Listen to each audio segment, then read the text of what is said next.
This evening's forum will be recorded and will be made available to the public. To begin, each official will have 30 seconds to introduce themselves. After that, we have a series of questions that have been collaboratively developed and prioritized by the organizations I mentioned earlier. We'll get through as many questions as possible before we end promptly at 7.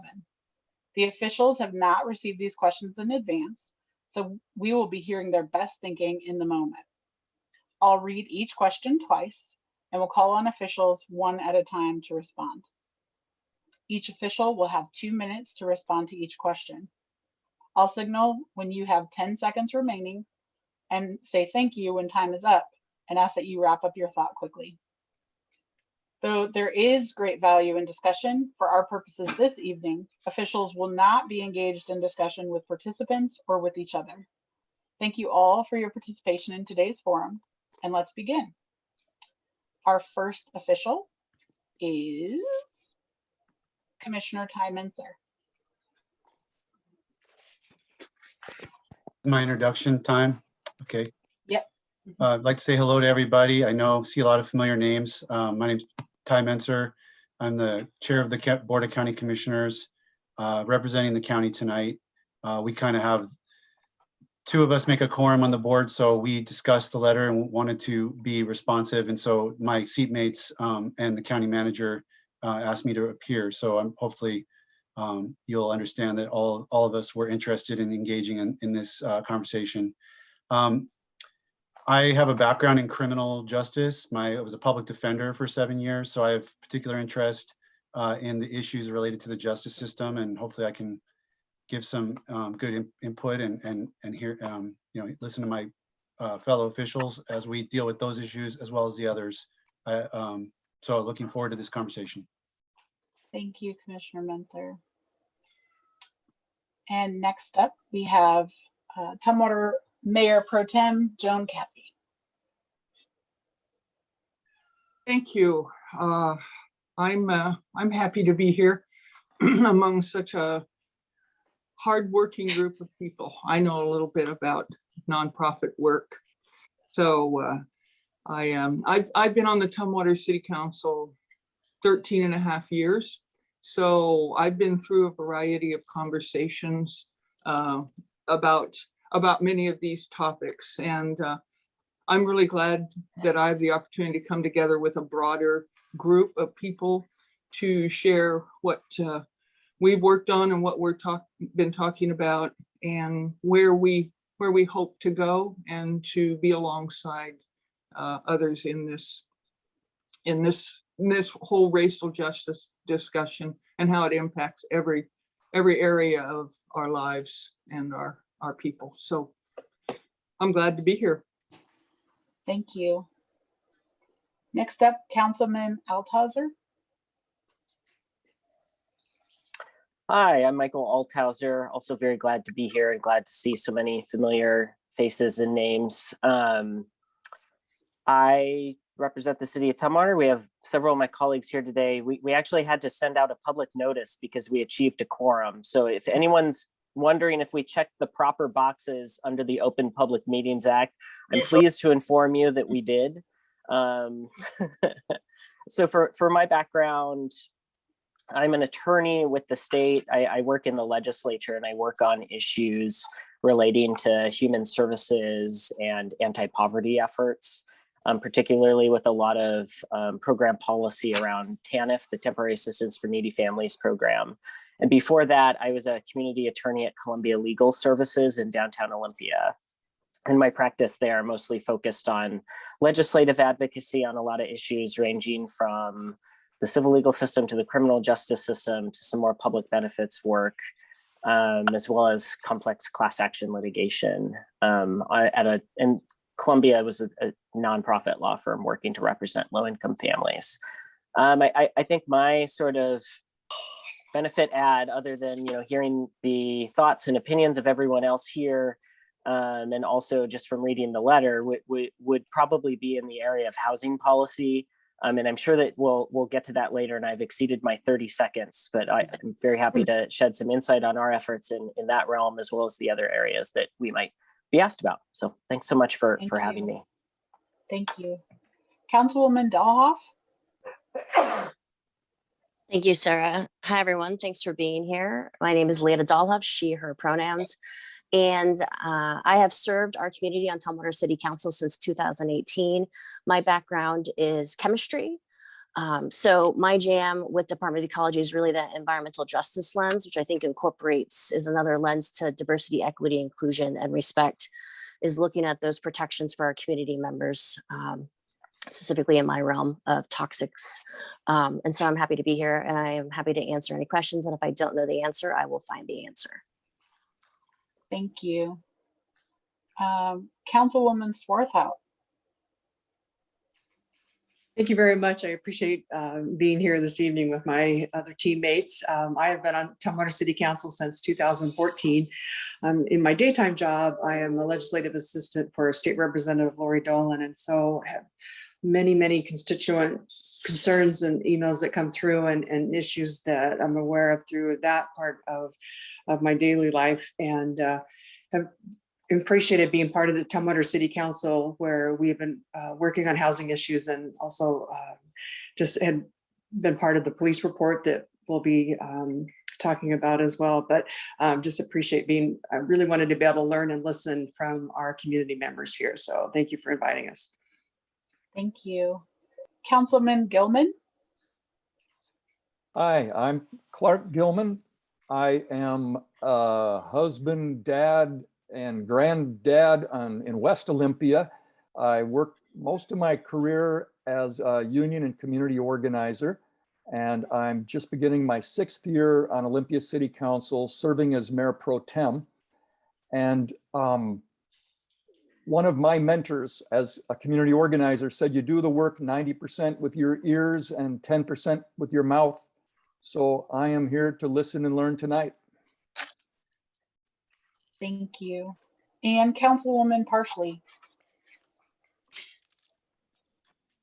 Hello, sorry about that. And I apologize if I'm not as successful as I shared. I'm dealing with an emergency at work, but I wanted to make sure I was here tonight because this is a listen and hear what other jurisdictions and other people have to think about this.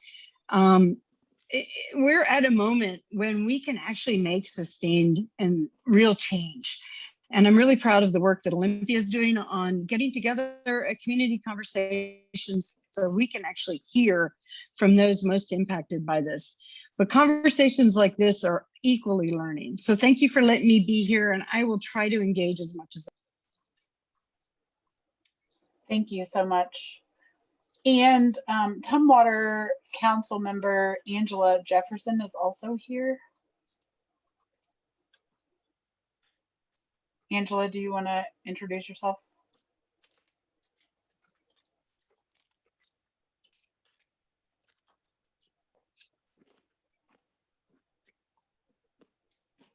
Okay. No, you have to unmute.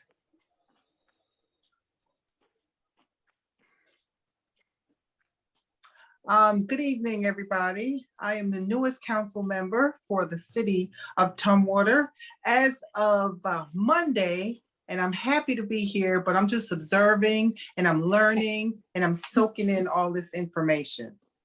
Great. Thank you for joining us. Okay, great. So we're going to move to our first question. And we'll just go in the same order that you all introduced yourself moving forward. So Commissioner Menser, you will be first. So question 1, in upholding I-940 and addressing the use of deadly force, how will you address the compliance issues highlighted in the Attorney General's report that our local law enforcement has not responded to the surveys, nor have they followed the law? One more time, in upholding I-940 and addressing the use of deadly force, how will you address the compliance issues highlighted in the Attorney General's report that our local law enforcement has not responded to the surveys, nor have they followed the law? Commissioner Menser. All right. Yes, well, I wasn't aware of that till I saw it in the paper myself, just whatever it was, a couple weeks ago. I have monthly check-ins with our sheriff, and it's this topic that's on my list to discuss with him.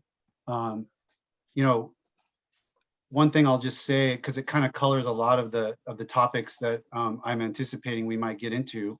I work on criminal justice in as many facets as I feel like I can. We are a little different at the county than in the city councils because we have separately elected officials for different pieces, and the county commissioners have a much more limited role with respect to those various separately elected officials. And one of those, of course, is the sheriff. The people directly elect our sheriff. And so when it comes to how he manages his the operation of law enforcement policy, that's within his purview. And if the commissioners impinge on that, there's been litigation in the past, and the counties have come on the wrong side of the commissioners have come on the wrong side of that. We set his budget, so when it comes to allocating resources, we're front and center. This particular issue, I'd want to work with our sheriff and find out what the problem is. I fully support the policies behind I-940. The Board of County Commissioners fully funded the training requirements and things that we thought were in our piece of what implementation of that law required. And that was actually, we added training funding in last July, and we added more that the sheriff's office said they needed in November. So we definitely want to see that law complied with, and I'll be talking to the sheriff about it. That's about all I can say at this point. Thank you. Mayor Pro Tem Kathy? Thank you. I am going to pass right now on this question and defer or refer it to Michael and Lietta, who are both on our Health and Human Safety Committee, where I think this has probably been discussed a little more. I've had some conversations with some members of our police force and was disappointed in the answers that were given for why they didn't respond. It made me mad, so I quit reading it. But I'd like to hear from my colleagues. I think you'd appreciate hearing from my colleagues first. Thank you so much. Should I just Councilman- jump in? If I was, Yep, I was next, Councilman I think, Alfonso. anyway. You're welcome. So I, like Commissioner Menzer, I didn't know about this until we read it in the paper. I think that's probably a common thread you'll hear from probably everybody here. But you know, so my understanding of what happened was that not that, and I'll just speak for our jurisdiction, not that Tumwater was not responsive, but I think this is true for all the jurisdictions, but that we weren't ever asked for information from the Attorney General. And we have formed, like, the information that they were asking for, and I might have to get corrected by Lietta, who's also working on some of these things, is that we already had a CIIT, which is a critical incident investigation team. And we had that across the jurisdictions even before I-940 was enacted.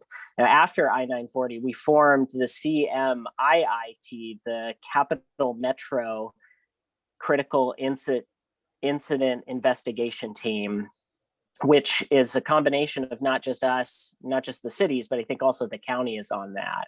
And so we formed that, I think, in advance of those deadlines communicated by the Attorney General, but we were never asked for more information. So when they published that we hadn't been responsive, I think that was more of a lack of open lines of communication than it was that we're not implementing I-940. For Tumwater's part, we have done all of we are proceeding to do all of the training prescribed by I-940.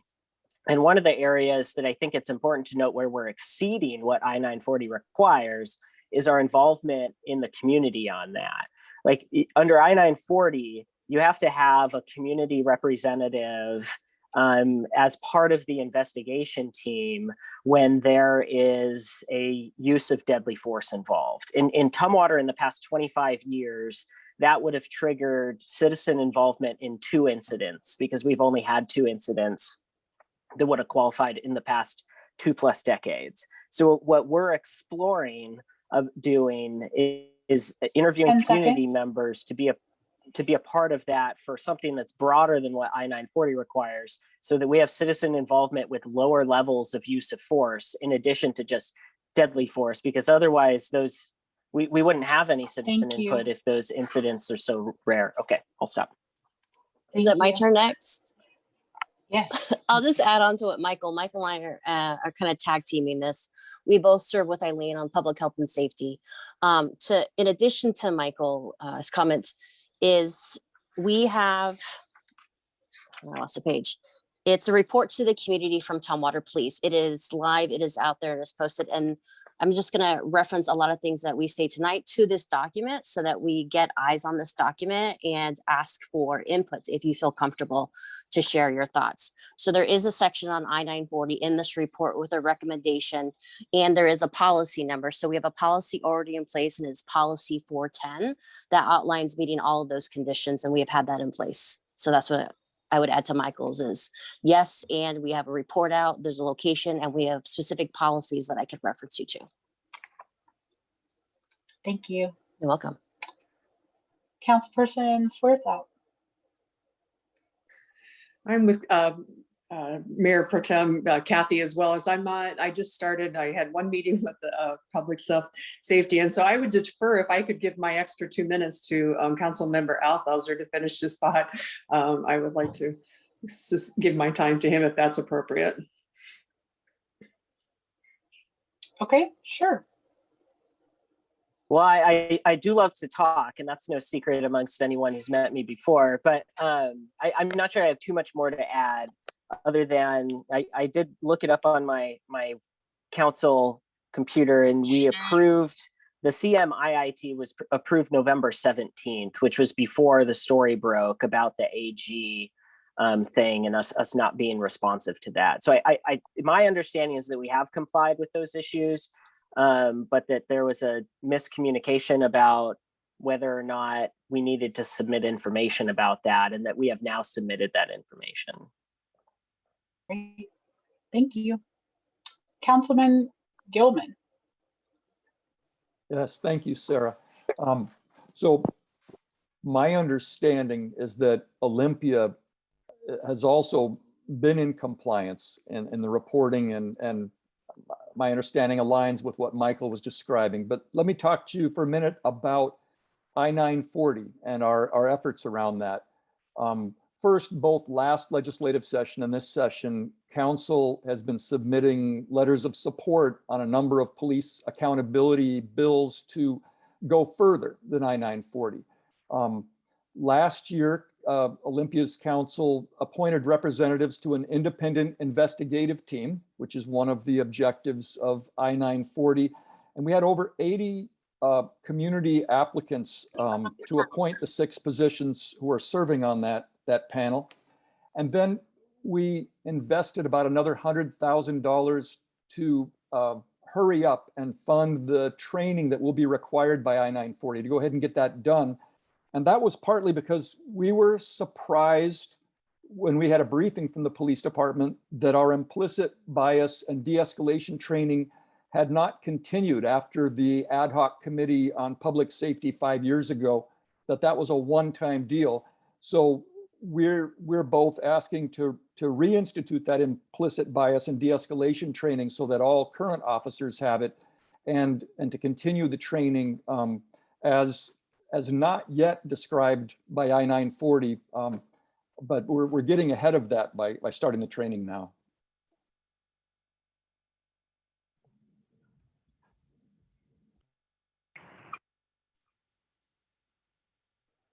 Councilwoman Parsley. Hi.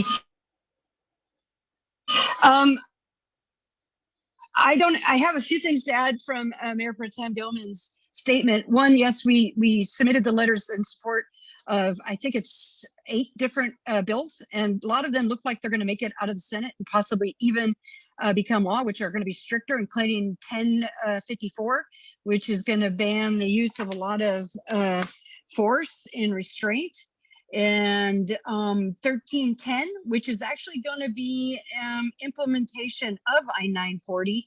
I've testified to both of those in both the Senate and the House.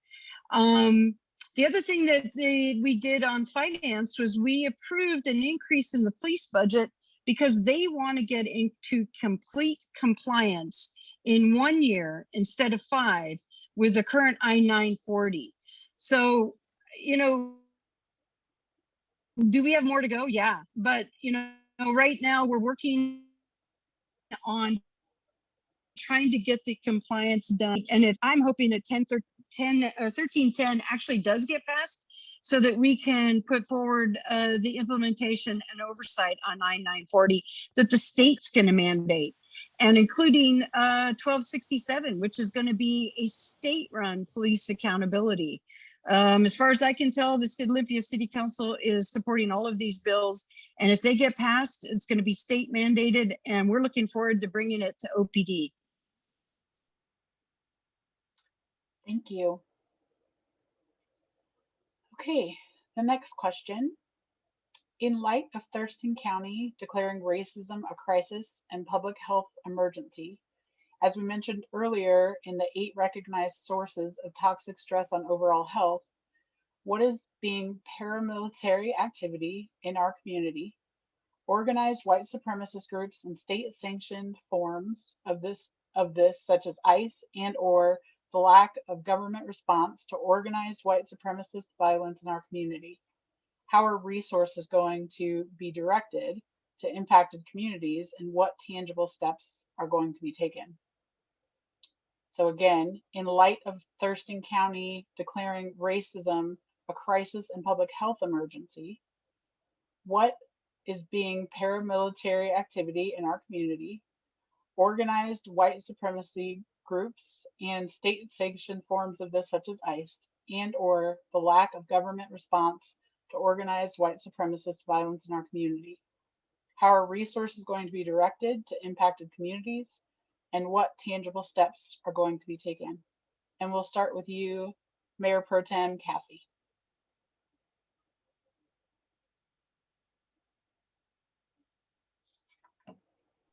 Joan, you're on mute.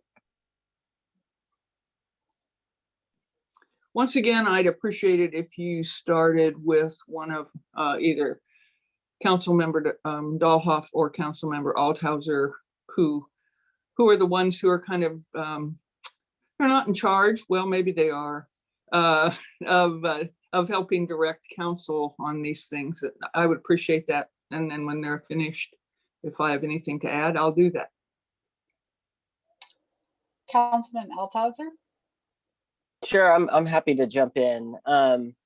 In terms of, there's sort of a few moving pieces here. So in terms of paramilitary activity, one thing I do want to point out, which was another point in the letter, so I hope I'm not getting too far ahead, was like the purchase of military style equipment and things by the police department. Part of our police report that Councilmember Dahlhoff mentioned, part of that was we were examining what is sort of the equipment that we've bought. Do we have anything along those lines? And we don't. The only things that we've purchased from the federal government that are utilized by our police department are things like medical supplies, office supplies, and things of that nature, all of which would be allowed under that bill that's moving through the legislature that Councilmember partially referenced. But I think what this question is also asking, if I recall, is also the point in the letter that talks about some of the hostile interactions that communities have witnessed over the past year or so. And when we were seeing a lot of targeting and a lot of horrible interactions happening downtown, there was a community letter that went around that called on local elected officials to denounce that activity, and organizations like the 3 Percenters and the some of the other ones as well. And I was happy to sign on to that. I think our entire council signed on to that as well.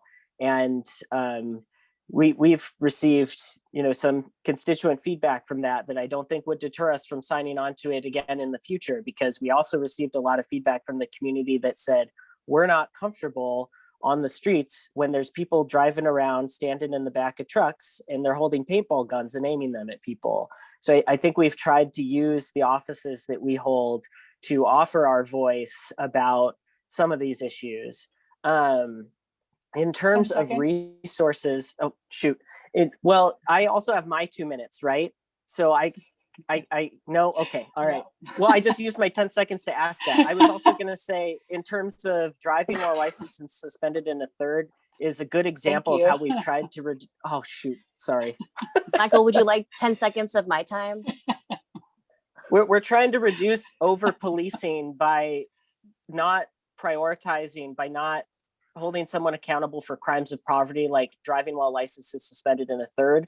We used to have hundreds of arrests for that every year. And that's just when you can't afford to pay to get your license back. And now we're down to almost none.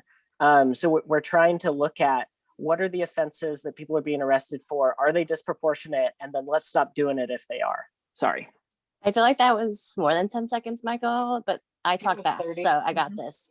So in addition to Michael, I want to refer regarding the immigration and ICE. Tumwater Police Department has a policy and it's 570.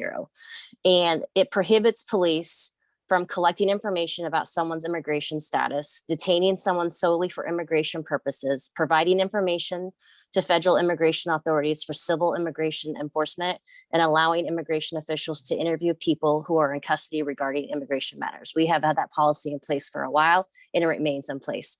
Regarding resources, one first step is that council allocated 2 people from the city of Tumwater to take the YWCA Intercultural Foundations training. One of those persons is myself. So using that training, that foundation, that base is to have really to learn, unlearn, and learn, right? And bring that back to council and bring that back to staff. So that's one first step, is allocating those resources and using a different lens to review all of our policies and making space for voices. But it's even before that, right? It's learning what we're doing and unlearning what we're doing. So that's the first step that I can add.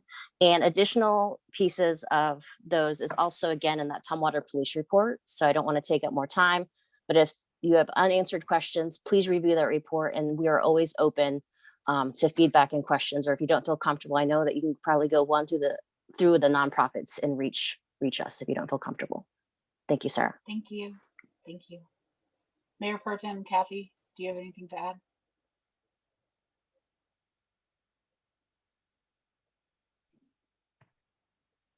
After all of that excellent reporting, you're asking me if I have anything to add.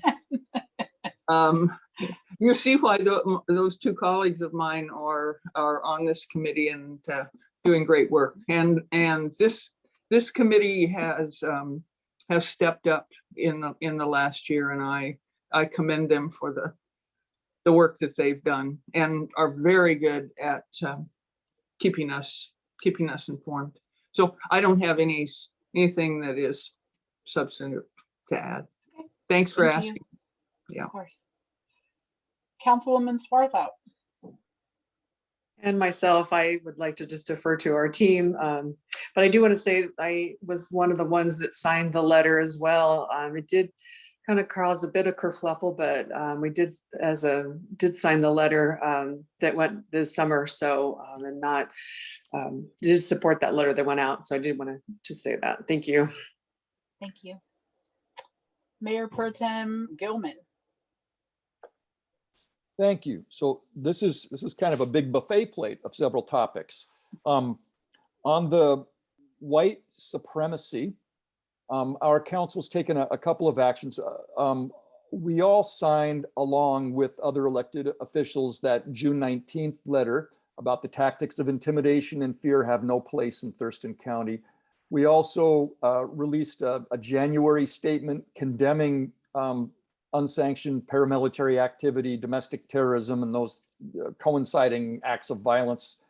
2 actions came out of making that statement. One was we commissioned a study of our police protocols and crowd control responses to understand why there were disparate responses to different groups of people during the protests last year. And we've increased the contract with our police auditor to conduct that work. And then we directed the city manager to develop a public safety plan to protect the community from the rising threat of domestic terrorism and white supremacist extremism. So those are 2 actions that we've taken recently. With ICE, it was a couple of years ago that we worked with the Strengthening Sanctuary Alliance and revised the policies, revised the Olympia City Jail policies to prohibit employees from providing jail release information to ICE, prohibited the department from honoring detainer requests from ICE, and prohibited employees from contacting ICE regarding the immigration status of inmates. We also no longer ask place of birth or immigration status questions during interviews or jail bookings. And the resource and lack of government response questions, I think, are sort of the center of 10 the seconds. letter. And I would say that's how I hope that the 90 of you will help me push hard during our public process, because the jury's out and it's going to make a difference how people push on us. Thank you. Councilwoman Parsley? I think he said most everything, and I'll have to be honest, I don't know if it was mine or his that broke up. Did he mention about the letter that we sent to this legislature, both the Senate and the House, affirming our support for certain bills that city governments to better control our guns on our city property, because right now we're preempted from this by the state and being able to control those guns. And I will just echo what Mayor Pro Tem said. I'm really looking forward to what our public process says and helps us understand what are the biggest barriers, what are the things that we are doing wrong, and what does public safety mean to our communities, especially those of color and marginalized, because I think we have a lot of work to do, and I'm hoping we get some guidance. And that public ad hoc committee recommendations, as well as getting a survey of where we currently are. And I just got news today that we are going to be extending the police auditor's contract at least until December, to make sure that study that Mayor Pro Tem mentioned will have adequate time to be able to get that. Thank you. Commissioner Menzer? Thank you. So I'd like to talk about I signed on the letter regarding vigilante as well as an individual commissioner. That's an issue of concern to me, and I definitely have my ears open as to other ways the county might be able to be proactive. The ICE issue is important because that happened. The arrest by ICE at the county courthouse happened on county, at a county complex. So, and that's outside really just the strict law enforcement policy, because that falls within our courts, our court security staff, which are not affiliated with the sheriff's office, and kind of falls within the purview of the commissioner. So I got pretty involved in that. We had, so going back to what Clark was mentioning about the information gathering, the sheriff's office, so Strengthening Sanctuary Alliance did an analysis of each jurisdiction's policies with respect to information gathering regarding folks' immigration status. And in most categories, the county, the sheriff's office was following. There was one or one and a half such categories where there was a distinction because of an interpretation that the sheriff was making with respect to a certain piece of information they thought they were legally required to collect because of consular rights of the defendants. So the Keep Washington Working Act, the state basically directly addressed that. I guess the sheriffs around the state had been making that argument. So when Keep Washington Working Act came into effect, I'm getting ahead of myself here, but that it directly preempted that argument. So we were able to, so in the wake of that arrest, which I think was June 2019, we had our courts prepare a policy, and then the state, oh shoot, the state followed up, required a different set of policies. We're working on aligning our current policies with the requirements of the state, and I've got a draft, and that's an item to come. Thank you. Okay, next question. There have been several groups and individuals working hard on racial justice in Thurston County, including the Black Leaders in Action and Solidarity Thurston County Group, or BLAST. Can you explain why they weren't contacted or involved in the county's recent declaration, and what groups or organizations were involved and why? What, if any, progress has been made on the demands that local BLAST leaders made last year? Again, There have been several groups and individuals working hard on racial justice in Thurston County, including the Black Leaders in Action and Solidarity Thurston County, or BLAST. Can you explain why they weren't contacted or involved in the county's recent declaration, and what groups or organizations were involved and why? What, if any, progress has been made on the demands that BLAST made last year? We'll start with Councilman Althauser.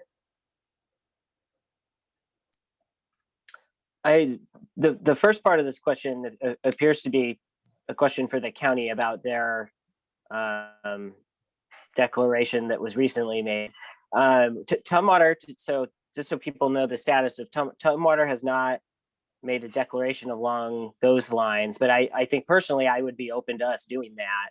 What I would want to make sure we do in terms of a process is that we involve folks who are within the community to make sure that we are putting the right words down on paper in terms of being supported on the grassroots by our local folks within the city of Tumwater who are urging us to do that, which I haven't been contacted by folks to do that yet, but I certainly see that as a crisis within our community. We've done a few other declarations this year, like we did one for a climate emergency, and then we obviously had to declare an emergency for COVID-19. But I would see this as having merit and deserving of a declaration as well, especially because when you look at how the county did their declaration, it also, had implications into other areas like public health and Thurston Thrives. It called on Thurston Thrives to do that. We're a partner with Thurston Thrives, and a lot of the nonprofits who signed on to the letter. Like part of this forum is not just us conveying information, but when I look at the people who are registered here to speak or to hear us listen, I take that back as these are also issues that you're interested in. These are your opinions, that these things matter. And therefore, I see this as a very valuable forum to gather feedback so that when we do have a discussion at council of if we should adopt something along those lines, we can say, we got this letter from all these nonprofits and all these individuals who serve our community, who spend their entire day working, who spend their entire day working on these issues. This clearly matters to them. So we should adopt something to memorialize that and make sure that our priorities are clear. Thank you. Councilwoman Dahlhoff. Thank you, Sarah. So the challenge I have is with doing a declaration is if it's just words, right? Tumwater is taking slow and deliberate and measured steps regarding that BLAST letter that came out last summer. We broke down that letter piece by piece, and that framed public health and safety meetings since last summer and fall, taking each component and setting aside an hour or 2 hours to really start that conversation with our police in those aspects regarding like from school resource officers to use of force and that data. And we have been having discussions and going into dashboards and data and seeing gaps and seeing stories that we have not heard. So I want to continue doing that and make measured decisions before we do a declaration, which I am open to, but I want to be able to follow up with that. And that first means that I have to build a relationship and trust with our community members. And I'm beginning to do that, but I can't expect people who we've never made that connection with or followed up with to then just give me input, right? So that's where I'm at, is I'm working with some nonprofits, seeing how I can build those connections with voices that have not been heard. And I need to do that first before we make these declarations. So I think there's a lot of more work to do in Tumwater, and I'm committed to doing that. Thank you. Councilwoman Swarthout. Oh, thank you for that. And I too, just like I said, be new to the committee. I appreciate the updates and the work that our public safety committee has done and been sharing the results of their work with us, and agree with Councilmember Dahlhoff and Althauser that we are working towards this, and that we, and I appreciate that. And we will be coming to, I would support, as they also said too, would be supportive of a resolution like they're speaking of, but appreciate their work that they've been doing. Thank you. Thank you.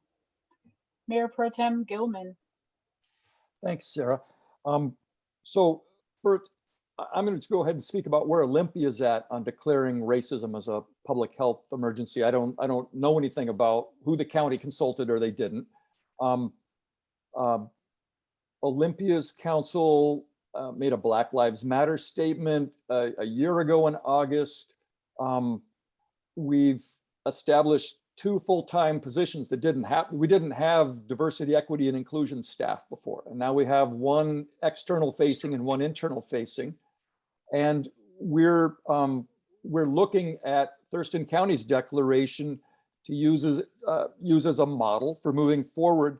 But I'm going to pass it to Lisa to talk about the people who will be consulting about that work, the founding working group for our Justice and Equity Commission, because she spearheaded that work to get that commission started. But I'll say one other thing, and that's that a lot of this letter assumes that our city and our surrounding cities have already made a commitment to transformation rather than reform. And I don't think that's true yet. I think that's going to require forceful advocacy, because I'm seeing a fight inside the city about whether we make little reforms or whether we transform these systems. And I think we're going to need some help to get it towards the transformation side. Thank you. Councilwoman Parsley?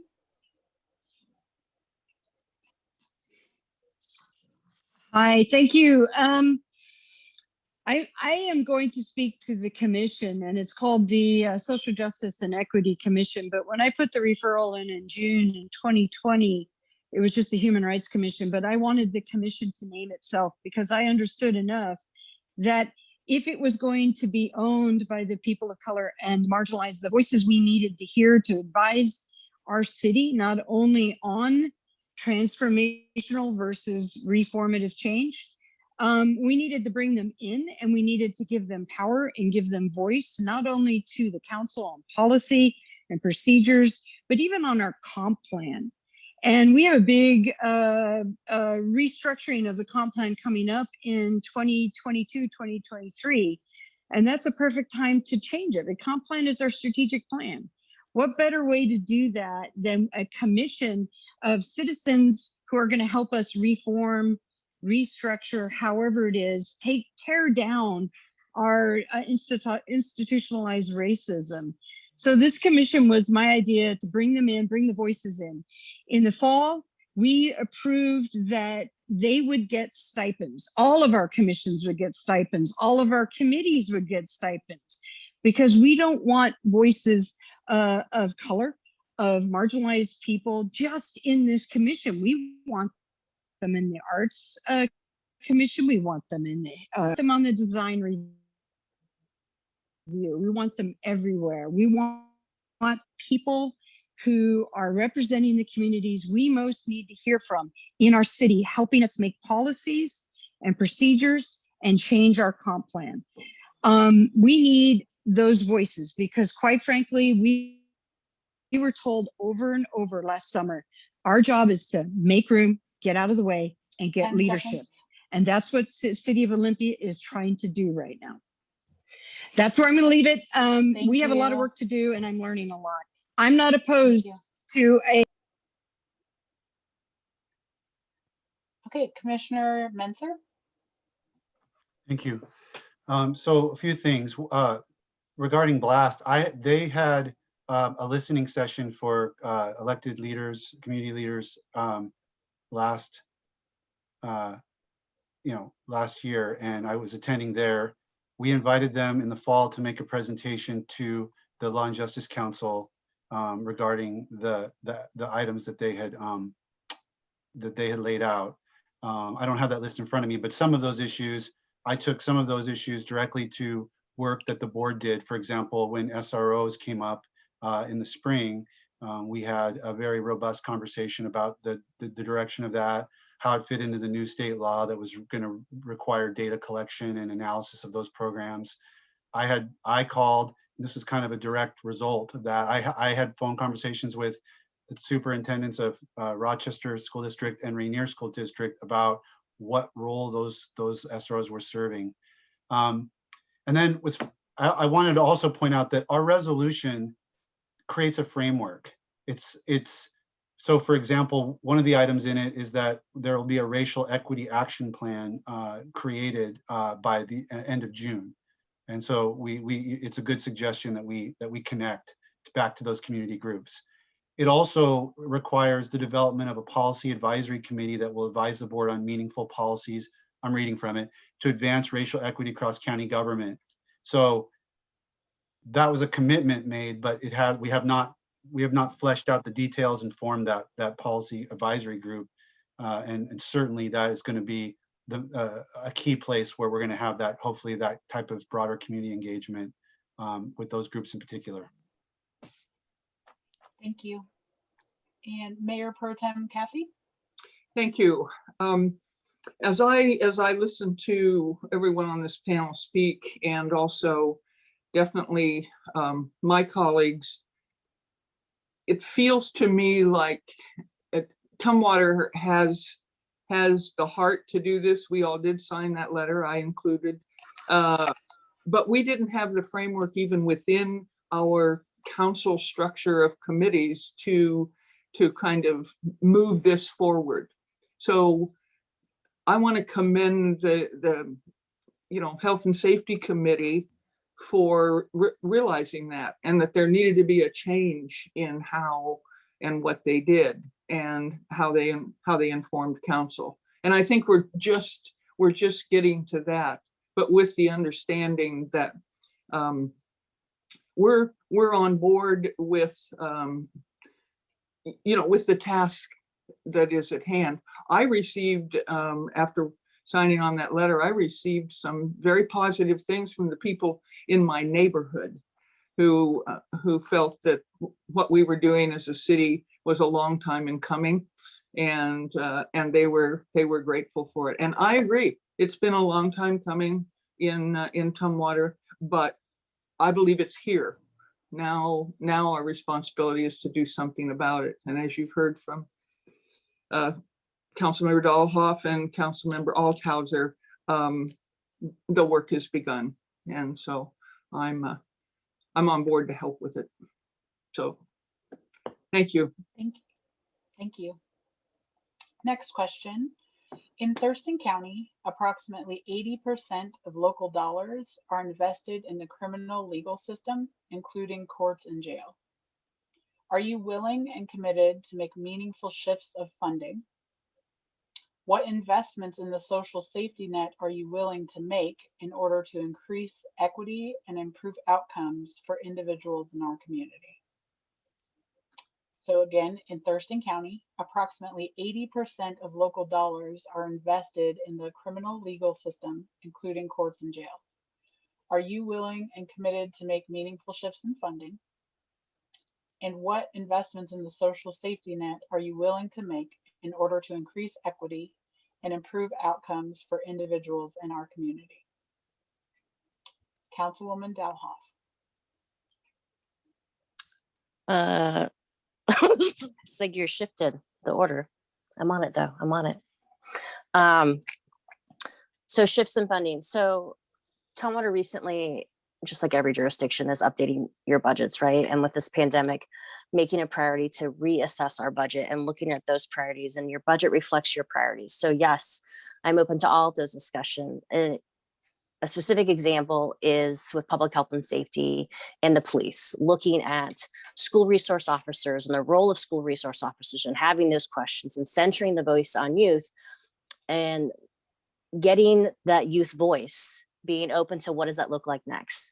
So identifying that systems that have been in place are not working, and what does that continuous improvement look like, and being open to the opportunity of where those dollars are going to come from, knowing that we have limited tools in our toolbox for raising revenues. We have to be look at other partnerships. So things I've been thinking about is a regional aspect where Tumwater can contribute. We are half the size of Lacey and Tumwater, which means half the staff, half the budget, right? So how do we still be part of the solution, knowing the constraints that we have, knowing that we have to look at things differently, which we have been with the budget, the allocations, the data coming in, and making decisions based on that. But before we can make those decisions, we need to hear the voices that we haven't been hearing from. And the social safety net is really working I've been connecting with nonprofit organization, looking at what they're seeing, what they need, and really having the experts come, right? And them leading the way, giving those examples instead of us just making decisions and thinking that that's the way to go. So that's my short answer is yes, reassessing, continuous improvement, what that looks like. But I'm not ready to make those decisions until we have those other voices that we've been missing. And the social safety net, yeah, there's a lot that we can do. And it's working with our local nonprofits who are actually providing those services. Thank you. Councilwoman Swafford? Yeah, thank you for that question. I've been aware too that we've had some discussion and some questions about our SROs. And so we are looking at, as the Public Safety Committee will be looking into more information on the questions that we've received on that topic as well, so we can make an informed decision with working with the school district and the different people that are involved in that decision. So the other thing too is on the as far as the social safety net, I think it's some of the things that as Tumwater has done, trying to support some of our groups, our partners like with Together and different groups that we've been trying to support with housing and childcare. And we're also looking at some, we'll be receiving the CDBG funds this year, and that how we can use those funds strategically to help our community. And so those are, we'll be in that round that'll be coming up too. So thank you. Thank you. Mayor Pro Tem Gilman? Yes. So first, yes, in terms of being willing to commit to shifting funding. And here's my quick sketch of what I've learned in the last few months and what I imagine. First, I think the whole story is about decriminalizing poverty. That white collar people get dealt with by making appointments with them and trying to help them solve their problem instead of getting put in cuffs, taken down to the ground. And that's just ass backwards. And I've been able to spend time with our courts and our prosecutors talking about where's the easy changes, the low-hanging fruits. And first, I was really struck that they saw people in crisis, not criminals, much more strongly than I imagined. And they're hoping for tools to intervene to solve the crisis, right? Rather than seeking some sort of retribution or course correction in people. So cash bail is a central issue to this, and taking away the financial consequences. This is something Malika Lamont sent me to a webinar that I just listened to about the impacts of charging fees and fines. So those are the things I'm learning, I'm excited about. And again, it's just going to be a fight, and I think it's an important fight to have. And this is the year to do it. There's momentum right now. Thank you. Commissioner Menzer? Thank you. I'm going to talk fast because there's a lot to come through here. I'm really excited about this area. We want to try to stop using our criminal justice system in ways that it's not equipped to handle, because for all sorts of reasons. The most significant thing I think that's launched in the county is the LEAD 2.0, we're calling it. The county tried to do a LEAD program before the state was incentivizing it, and we didn't have the funding to really get it stood up properly. The state created a grant program, and our prosecutor and our public health department collaborated to jump on top of that. And it's going to come with 6 FTEs, a program manager, a community advisory committee, yet another sort of place that we can engage the community on these issues. And the whole idea of law enforcement assisted diversion is to stop folks from even touching the criminal justice system. If police get called, that should be the only, and it's not an appropriate place to go down the justice track. There should be a place to divert that right at the gate, before they get hauled to jail, before they get a case filed, before the prosecutor opens a case. So that's coming. We have got that the grant, and we are launching that program. I think here, I want to say June is the target. We just boosted our, but let's say they get into the justice system. We've got what's called a new pre-charge diversion program through our pretrial services. We added 2 new FTEs. So this can take the cases that do get referred by law enforcement, but stop them before they get to the prosecutor's office and get filed. If that doesn't work, and we have somebody that actually has a case filed, and we still think it might be a place for a good off-ramp, we boosted our pretrial services program, which was only applicable to Superior Court. It's now applicable to District Court. We are launching what's called a resource 10 hub. seconds. We're working on bail reform, and LFO Forgiveness Day was set for May 2020 and got canceled because of the pandemic, but it was an attempt to deal with this issue of onerous Thank you. legal financial obligations. Thank you. Mayor Pro Tem Kathy?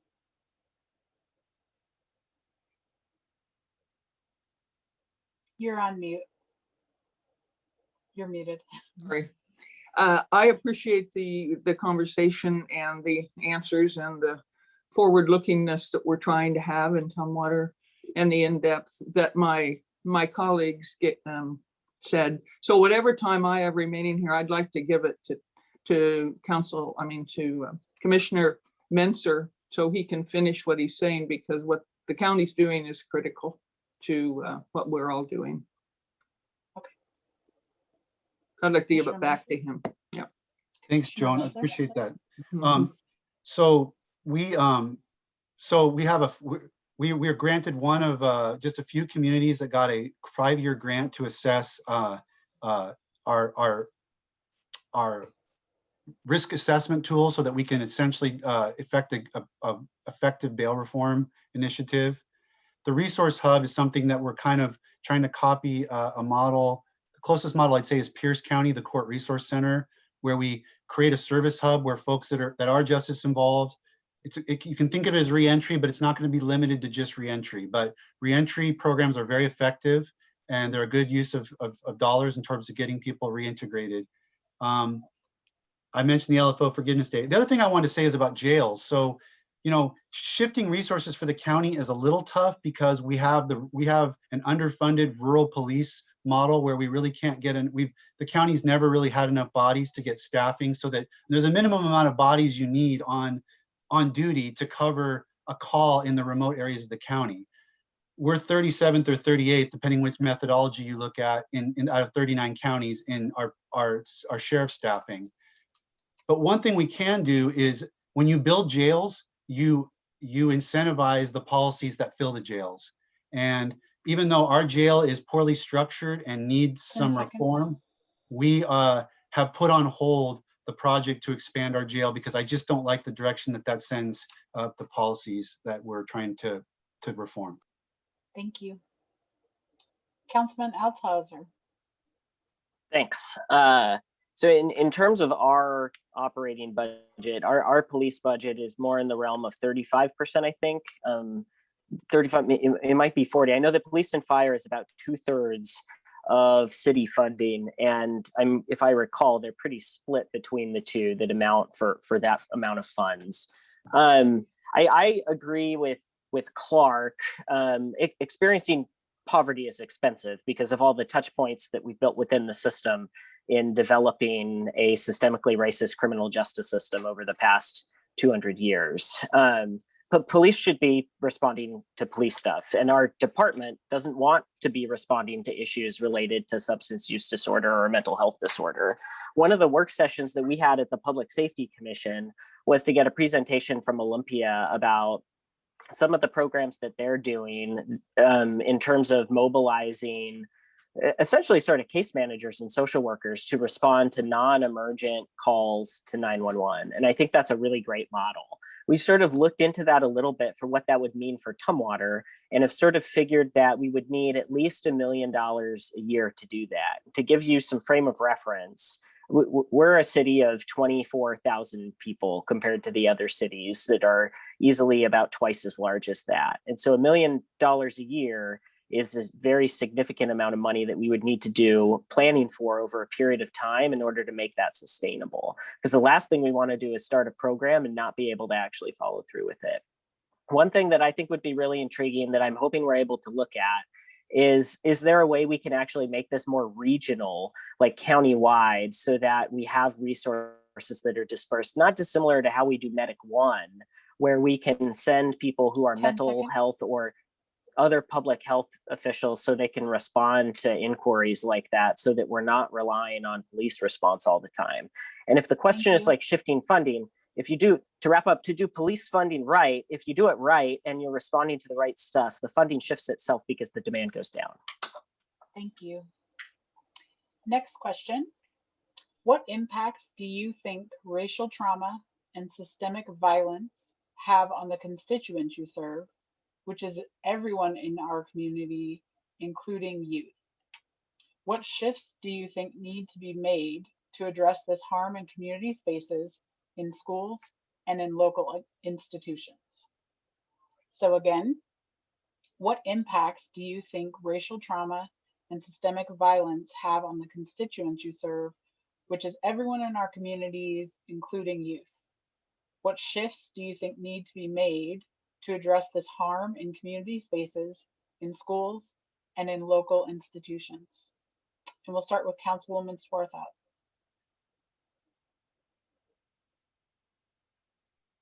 Oh, thank you. So we're talking about impacts on racial trauma on the constituents we serve. I think about some of the emails that I receive at work, and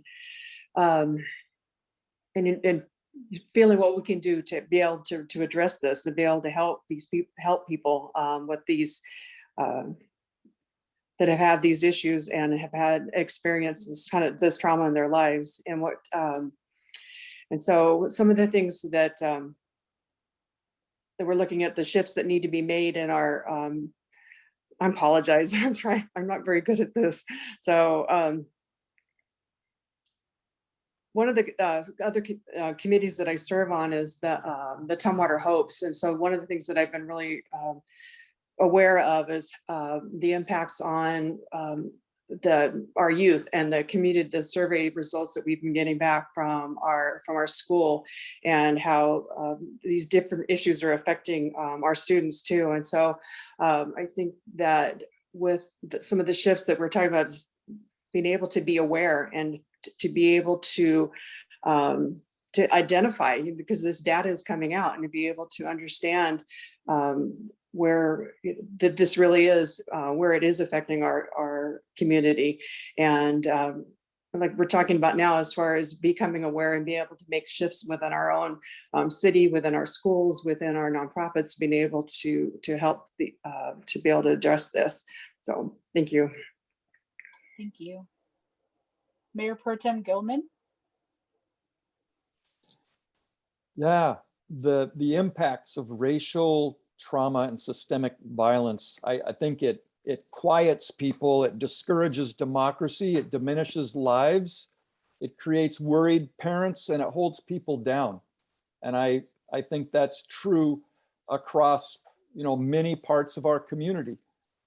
Certainly most acutely with Black people in our town.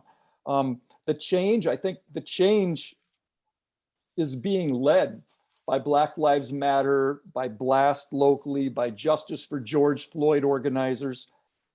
And that I think the path to real change that's going to make it actually safe for people to thrive is to engage, listen, and follow the leadership that's emerging this year. Thank you. Commissioner Menzer. So this is a difficult question. Definitely, it's an easy question about the impacts. It's something that I feel strongly about. I was interviewed by what I want to focus on is just continuing to educate, working with our schools, raising awareness. Because as an example, I was interviewed on a conservative talk show from Seattle on the radio, and about our racial crisis declaration. And I was imagining, I didn't really know quite how conservative the talk show host was. And I was imagining the questions I might get asked and trying to prepare for that. And the question was just the questions were at a 30-foot level of just utter disbelief. Like, what of just denial of the problem of that there, what's wrong in Thurston County that there would be a need for this kind of crisis declaration.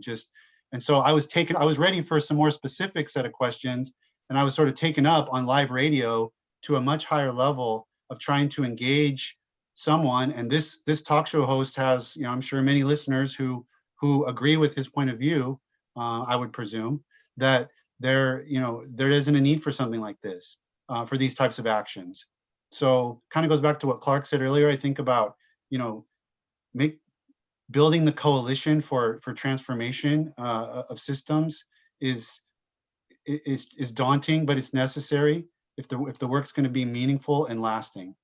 And so I'm looking for ways to do that. My wife's a teacher. My mom's was a teacher. I'm very dialed into education and how that can play a role in seeing how shifts in our education system can help. Thank you. Mayor Pro Tem Kathy? Thank you. I think that there are some basic things that are very important to all of what has been said, and especially Clark emphasizing, if it's not this time, when is it, and how we move ahead. And also, Ty mentioning the schools. Tumwater, and being honest about what it is you need to do, what is going on in Thurston County or in our schools. Tumwater is a predominantly white community, but we do have people of color. And over the almost 14 years I've been there, rarely, I'll just say a month, and sometimes it's more than that, goes by that I don't hear from someone who's been bullied in the Tumwater schools, or someone who is made to feel different or left out or traumatized in some way. And we talk a lot about doing something with schools and with students, but we need to start at some of those levels, whether they're Black, brown, gray, grizzly, it doesn't matter, but we need to focus on the systemic racism that young people have, because it's growing. And kids like that are being recruited for groups, white supremacist groups, the whole thing. So I don't know what that answer is exactly. I mean, I kind of know what the answer is, but we as council said we do things for the city. They have a school board, they do it. How can we work together on that? I taught high school for 10 years. I did it in inner city in East LA and Los Angeles.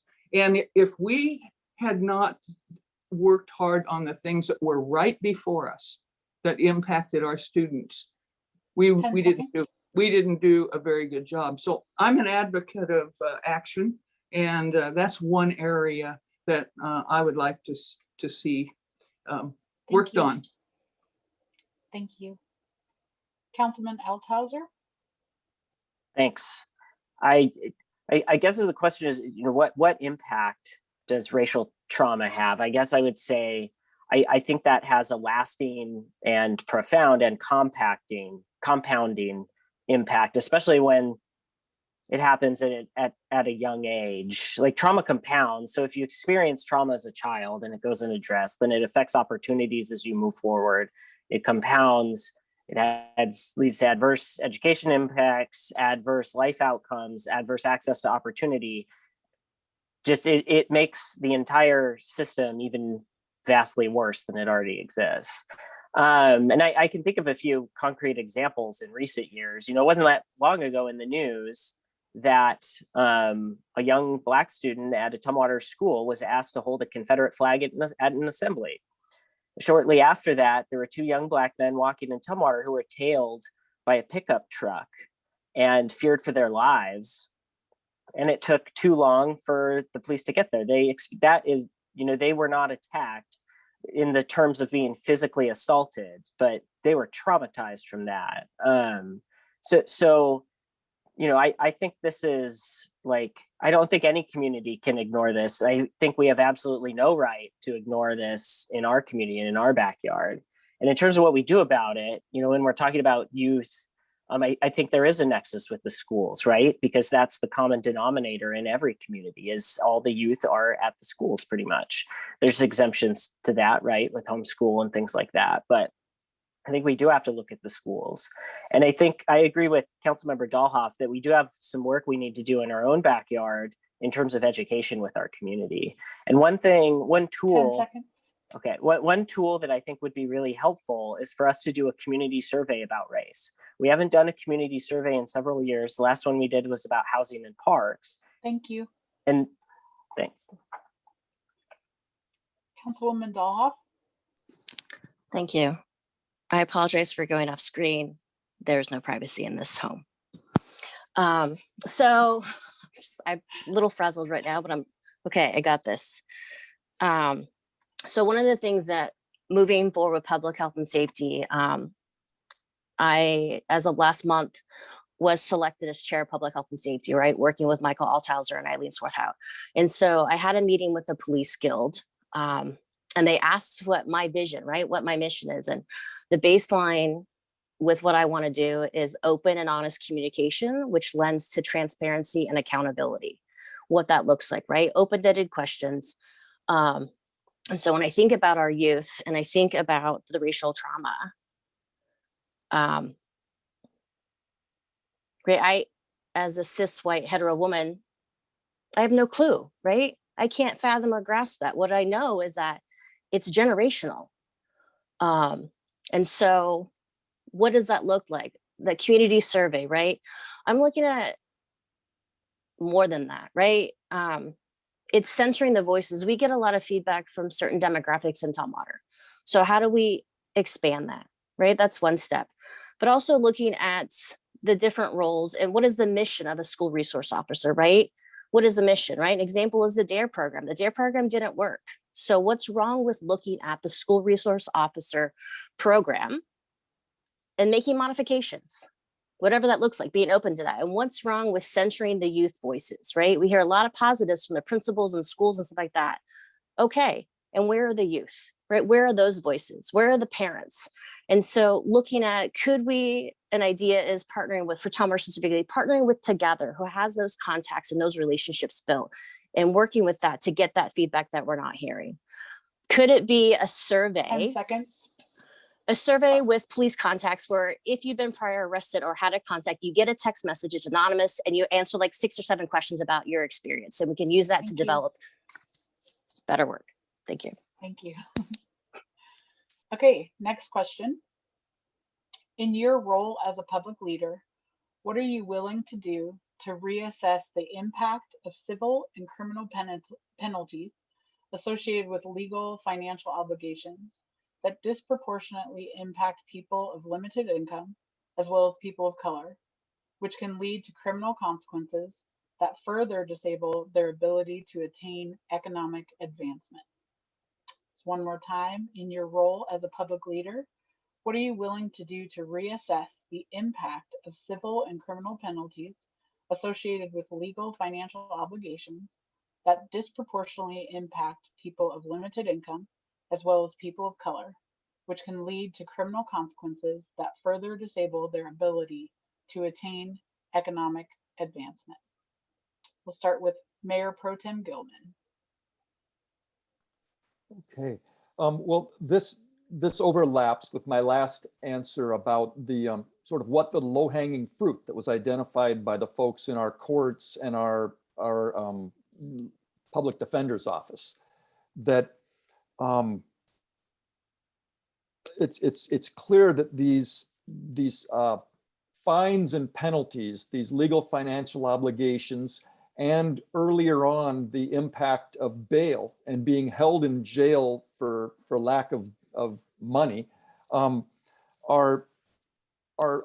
it's an administrative problem. It's a structural problem. It's not a reasonable consequence or not driven by the people who are the clients of the system, right? So I think that this is the most likely initial set of actions that Olympia will take in terms of the criminal justice system, is looking at the legal financial obligations and cash bail. Thank you. Commissioner Menzer? So I'm willing to oppose the use of that as a tool to create money, because I was a public defender for 7 years, and I saw it on the backs of my clients who were struggling to get their lives back on track for no really good reason other than their financial situation wasn't as somebody else's might be. And that's just not, if we're going to use, when we use the criminal justice system, it needs to be geared toward helping people be successful on the other side. That helps them, that helps the broader community. As I mentioned, we were dialing up a LFO, is the acronym for legal financial obligations. We had dialed up an LFO forgiveness day, the first one ever in Thurston County. A couple of other jurisdictions have done this very successfully. And so that's a really good step. I mean, thousands and thousands and thousands of dollars forgiven, people come in, but we really need to stop using that as a tool to raise money for things. It's an easy thing for state legislators in the past. I think that mentality is completely changing, and that's great. But it has in the past been an easy way to raise money for a pet project, to slap a fee on a criminal, a criminal, so to speak. And that's just not, we've seen the effects of that. You've outlined them, and it's embedded in the question. That needs to stop being a way to raise money. And there's a state bill, I believe, this year that significantly cuts into those state mandated fees and using them. And I support that bill wholeheartedly. Thank you. Mayor Pro Tem Cappy? Well, a couple of things I want to say, and one has to do with, we have to work very hard to have a living wage. Not a minimum wage, but a living wage. I think that people are cost burdened because there's some way we don't see the value of work. And we also, this is also a thing that impacts women more than men, and that's racist, sexist, classist, it's misogynistic. And women are the fastest growing group of with children that are poor and need all kinds of financial assistance and help. And I think we need to look for the rules, the laws, the centuries of ways we do things, and hit those things head on. And so I would be willing to jump on a bandwagon for any of those things. In fact, I have been for years, but I think that we collectively here in Thurston County have some options to work together. And I can hear that today, on the things that are personal and things from safety nets to criminal justice to everything. I'm encouraged by hearing what people say and believe, but I don't think we can keep talking about it. I think it's time to be bold. Thank you. Councilman Althauser? Thanks. One of the primary ways I think we can do this is by reducing over-policing, because when you reduce criminal justice intervention, you have all sorts of positive effects. If for instance, the thing I mentioned earlier was our efforts around driving while license suspended in the third. That's when your license gets suspended essentially because you can't afford to pay the previous fines. So when someone doesn't have the money to pay the fine, the policy is that they incur potentially a criminal charge and even further legal financial obligations. And then you take away the tool that they need so they can get to work because we don't have adequate transit yet. So it makes no sense at all for us to be criminalizing the ability for somebody to get to work so that they can better themselves, right? So what we did was looked at that and then basically told, we don't have our own court. We used to have a city court. We don't anymore. And so we told the prosecuting attorneys to just, stop filing charges on that. We don't want to do that. We also instructed our police that if someone is pulled over on that and there's a warrant out for them, just don't write a ticket for it. Don't arrest for it. And I think that that's been pretty successful so far, I think. And I think there's probably other areas where we could look at that too. And if we ever need a case example for why LFOs are the wrong thing to do and why cash bail makes no sense at all, I don't think we need to look any further than the recent Blake decision, where the state Supreme Court overturned simple possession of a controlled substance. There are tens of thousands of people who have paid tens of thousands of dollars in LFOs that now have to be reimbursed. That is a perfect case example for why we shouldn't be issuing massive amounts of LFOs at 13% interest in the first place. But a lot of these issues, I think, have to be solved at the state legislative level too. Thanks. Thank you. Councilwoman Dollhoff? Thank you. It's all great stuff, right? I'm trying not to repeat what it was saying, so I'm trying to think of something different. So my answer is advocating, right? Using our positions of power within Tumwater to advocate, like Councilmember Althauser was saying, to the courts, to our police, right? So I think having that as a standard agenda item on public health and safety with Tumwater is good to track those, having a dashboard, right? To see what's working, what's not, and to advocate to the ledge, like Michael was saying as well, right? And the Thurston County. So I think that regional, that holistic, and so not working in a silo. It's another thing that happens all the time is, what is Tumwater doing to contribute to whatever issue in the Thurston County? This is an example of how we can contribute, how we can coordinate, and how we can advocate. Thank you. Thank you. Councilwoman Swarthout? Oh, thank you. I wanted to look, we were talking about recent legislation. There is a bill that's before the House that Representative Simmons is the sponsor of, that his House Bill 1412 that has to do with the legal obligations, legal financial obligations. And it seems like each year we have been, this type of bill comes before us, because I remember when I first started working during session, that this has been an issue that a number of groups have been lobbying for. And so at this point, the bill still hasn't moved forward, but it just shows you how important that we've been working on this for the last how many years. And so that it needs to be moved forward. And action does so at the state level to be able to address the legal obligations. And then at this, from the city's point, I remember when I first started on city council, I went to a meeting that was they talked about the driving while suspended, and it just not knowing anything about law enforcement, anything like that. It was just just realizing how awful that is for people. How can you possibly go to work? How does it even make sense to people, and that they can't go to work to pay their fines? And so that was something that I remember talking to our police about. And I appreciate Michael's his comments that he made, and adding where we've been on this, that we continue to have this conversation. And are we arresting for that? And what is, because we thought we weren't, we don't want to continue that in the city of Tumwater. So it just doesn't make sense. So thank you. Thank you. Okay, the next question. What will you do to meet the needs of those with behavioral health issues that are experiencing homelessness to reduce the need for law enforcement intervention?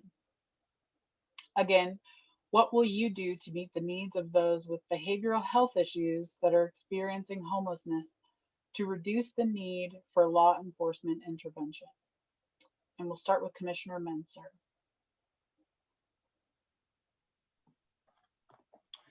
So I think this is one of the reasons I'm so excited about the LEAD concept, is that that's kind of what we're trying to get at. I think, depending on what happens with the Blake decision that Michael brought up, we're not sure how the legislature is going to deal with simple possession cases. And I hope they come up with something that makes sense. But what it might end up doing is shifting even more of the resources toward the behavioral health related situations. Because LEAD is looking at folks, you're trying to divert people out of the justice system that need a different kind of assistance. It's not a criminal justice matter. So that if we typically think of that as falling into the substance use disorder bucket or the behavioral health bucket. And to the extent that the law shifts in the law is going to shift away from the police even responding to possession, that could mean we have a lot more resources and capacity to work hard on the behavioral health cases, which will come with case managers, ongoing case management, and building up the systems that can absorb that can provide the treatment and the different types of remedies that are needed is going to be the challenge, I think, for the county commissioners and my partners in the cities, to make sure that when law enforcement get called somewhere and they want to refer, there's a good place to refer to. The resources are there in the community. I sit for the board of county commissioners on the behavioral health, used to be called the BHO, which was to deal with mental health funding in the community. It's changed names because the state has changed the structure. It's a very complicated area, but we're constantly looking for ways to support Olympia's work, because Olympia's done a lot of good work 10 seconds. with its programs, and especially connecting with peer navigators and working with folks in the jail with reentry. Thank you. Mayor Pro Tem Kathy? Well, I think Ty just spoke for me anyway. We talk about this every time we talk about the homeless. Councilman Althauser and I are on a regional housing group, and which has been wonderful. The county is included in, all the cities coming together to talk about housing and homelessness. And there is no way to talk about that without talking about mental health and how you refer and what are the resources in our community for that kind of thing. And all the different things that homelessness impacts and brings up, many of the things we've already talked about today. And this is going to continue to need a community conversation. And there's just no question we need more and better mental health options and organizations, and how we as elected officials in each of the cities can advocate or help that.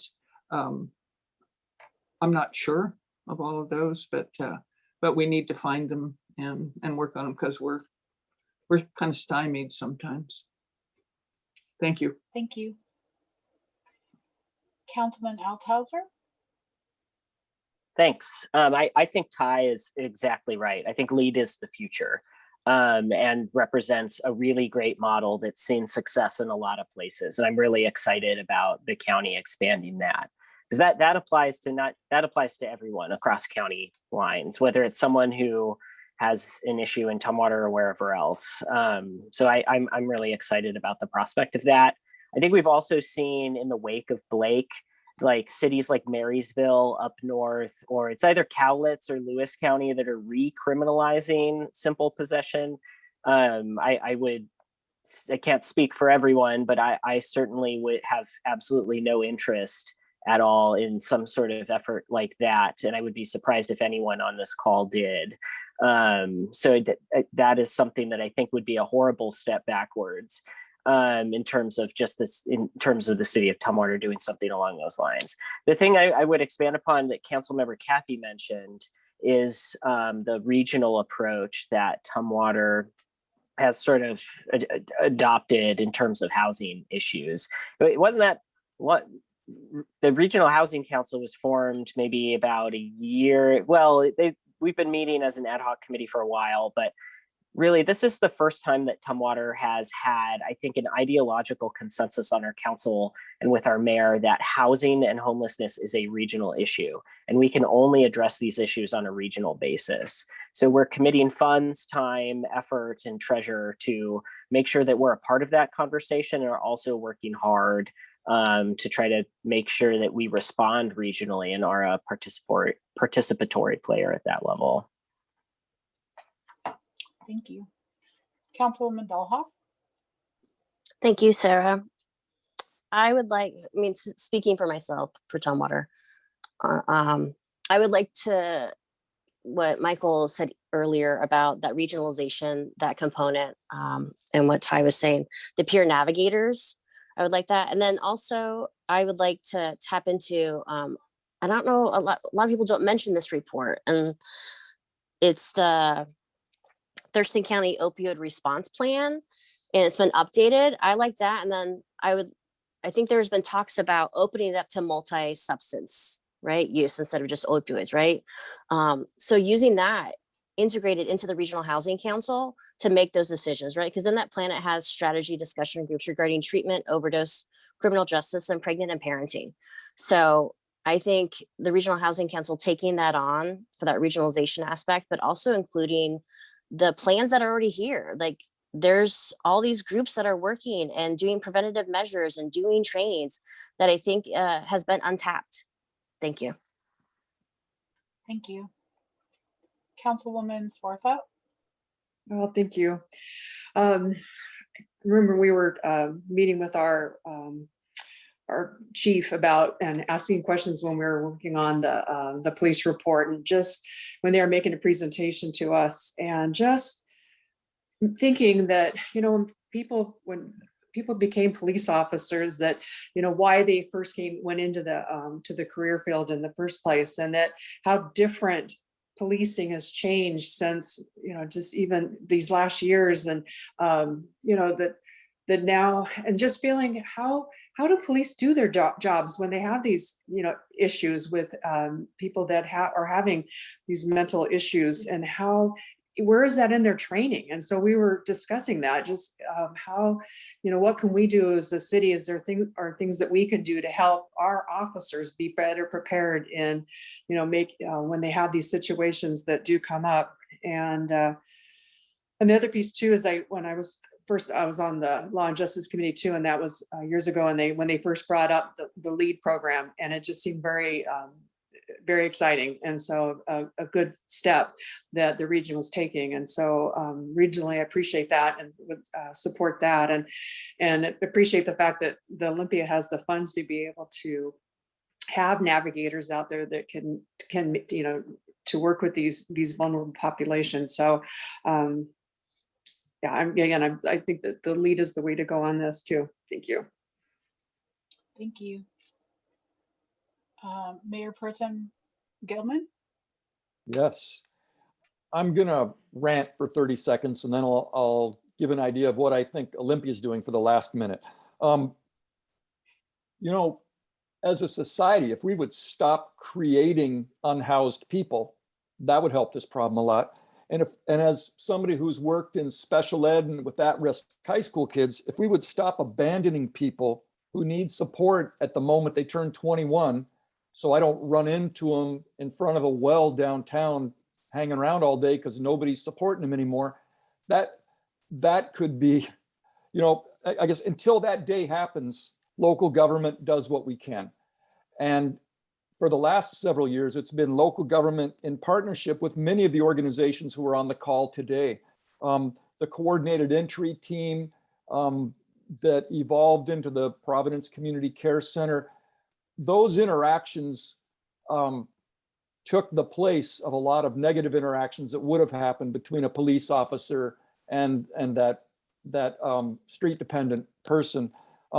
We have stood up a crisis response unit, our familiar faces who work with a handful of people one-on-one on a daily basis, our downtown ambassadors, a community court that seeks to connect people to resources rather than to punishment. We had a care grant for paramedics to ride instead of having the whole fire truck respond to some of these situations, to have a less intimidating show up. And even so, we've had at least twice on my time on council, people die while police are responding to their mental health crisis during that police intervention. And we have a device called the WRAP that's like a combination backboard straitjacket that we've used a lot of times in this year. So I would say I'm proud of the efforts Olympia's been taking, and we still have a long ways to go to have a humane response to behavioral health issues. Thank you. Okay, and this will be our last question for the evening. Given the 8 factors from the amicus brief and how systemic bias is embedded in our systems, for example, the welfare system, public health systems, educational systems, criminal systems, and legal systems, Can you respond to how you see these factors affecting the social determinants of health? What are you going to do to address the social determinants of health that led to the metrics that were used to define the public health emergency that has been proclaimed by Thurston County? So again, given the 8 factors from the amicus brief and how systemic bias is embedded in our systems, for example, the welfare, public health, educational, criminal, and legal systems, can you respond to how you see these factors affecting the social determinants of health? And what are you going to do to address the social determinants of health that led to the metrics that were used to define the public health emergency that has been proclaimed in Thurston County? And we'll start with you, Mayor Pro Tem Caffey.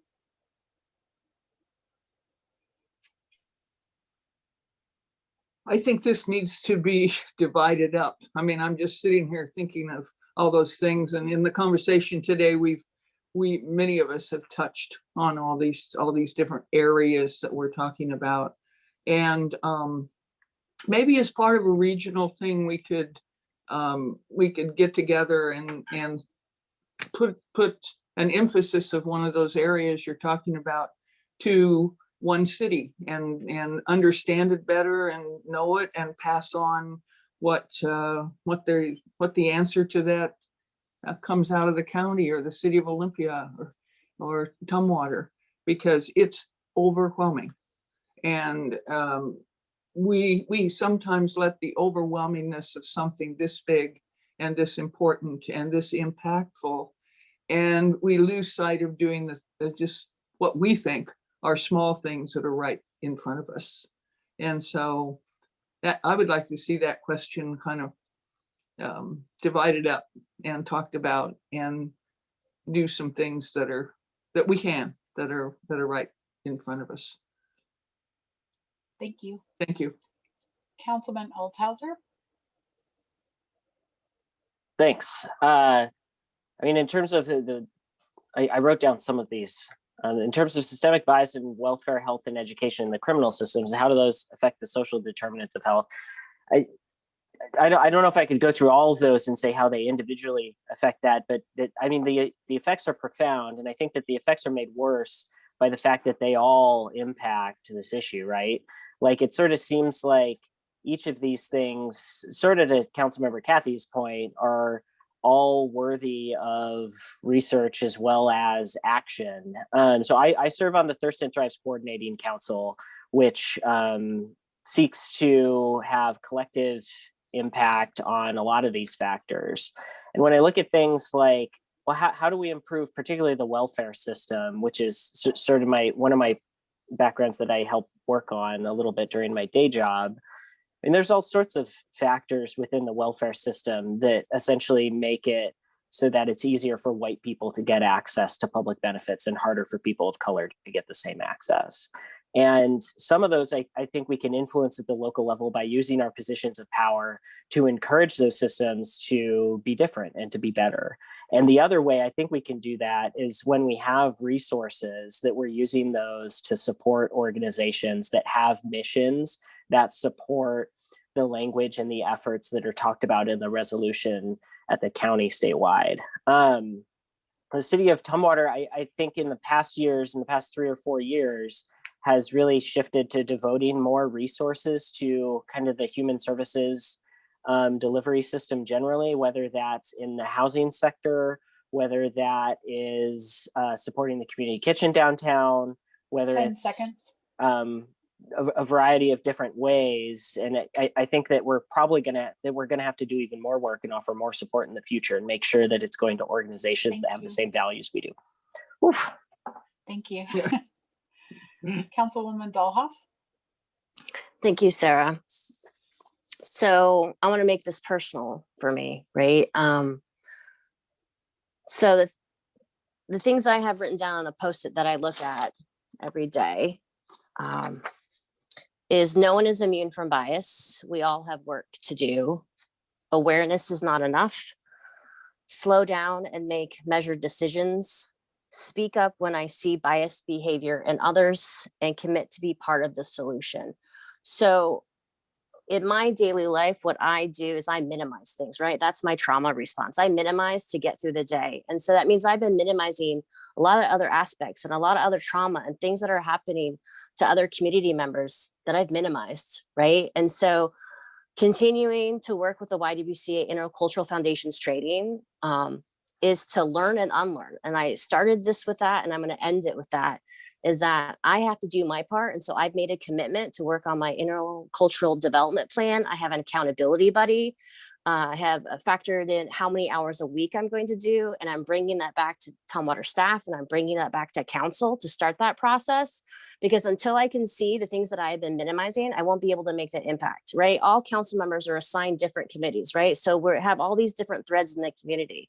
But if we don't have that lens, if we don't have that view, then we're never going to see it. So that's what I'm committing myself to, is that we have the opportunity to make these changes, but we need to learn and unlearn and have different voices developing these policies. So that's what I'm going to do. Thank you. Councilwoman Swarthout. Oh, thank you for that question. I have to think about like just what Councilmember Dahlhoff just said too, is that being on council has just brought so many different things that I wasn't aware of, you know, just living in my safe little world, that it has expanded my what's been brought before me. And so that's one of the things too, is that is I want to pledge to learn more about this and to be able to know where my bias, because I know that where, you know, that where my background and everything is, that it's hard, you know, just because I don't see it doesn't mean it doesn't exist. And so for me, it's just making a commitment to learning more and being able to be open to other people, to be able to be vulnerable and be able to share, and that, you know, that we as a community and as Tumwater can to address these issues. And it's like how we have been addressing the like homelessness. We've been studying this and trying to come up with a plan, a measured plan, and how we can work on these issues. So this is something too that I would look forward to with working with my council mates, and the information that Councilmember Dahlhoff will be bringing back from the training that she's taking. Thank you. Thank you. Mayor Pro Tem Gilman. Yes. So do we address the social determinants of health? We've been way down in the weeds in a lot of the conversation today about, you know, little reforms and changes in processes and procedures. And I think it's both. That it just makes sense to me that we're advocating for systemic changes to address those social determinants, for living wages, housing, fair taxes, a robust social safety net. But at the same time, we're trying to make this road to justice by walking. So we're fighting to improve little things in the situation, like to stop publishing the race of each person who's arrested or incarcerated. It's only for like prurient interest. If that gets to be in the Olympian, what is that? Or that we appoint people from Black, Indigenous, people of color, LGBTQ plus folks, handicapped folks, or disabled folks to boards and commissions as a proactive step. I think those are little things we could be doing that help to pave the way to build power around those systemic changes. And I'd really appreciate the opportunity to be part of the conversation tonight. Thank you. Thank you. Commissioner Menzer. So let's try to hit on one element that I think is important.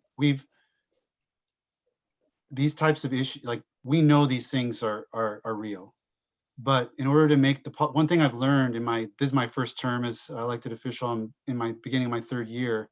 When you come in, you think, oh, I know these things are real, so we're going to make changes, but you realize what it takes to actually make the policy changes. And collecting the data and being able to tell the story, asking the right questions is really important for building the coalition, for justifying to the community what you're intending to do and the direction you're going. So I think it's really important that we ask those questions, find opportunities to collect that information. We know that if we do the job right, we know the answer we're going to get because we see these things are there, but it's finding creative ways to measure them. So an example of that is in the county, the prosecutor and public defense are getting a new software system, and they're getting kind of a mirror image of the same system, eProsecutor, eDefender, by the same software provider. I had a presentation from a group called Measures for Justice, where they help jurisdictions work through how you can ask the right questions, collect the right data, and I set up a presentation with the prosecutor and the public defender so that they can, as they work with their software setup person, get their system set up and ask the right questions that we need so that we have the data we need to make these determinations regarding race, injustice, bias, and then we can make the reforms we need. So that's something I think we can do is focus on that. Thank you. Well, that wraps up our evening for tonight. Thank you to the 19 nonprofit organizations for bringing together this event. Thank you to our elected officials for joining us.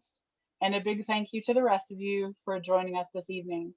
Be sure to save the date for the second Nonprofit Community Forum, which will be held April 13th from 5 to 7 p.m. and is focused on safety, housing, and food security. Good night, and as always, keep rising, my friends.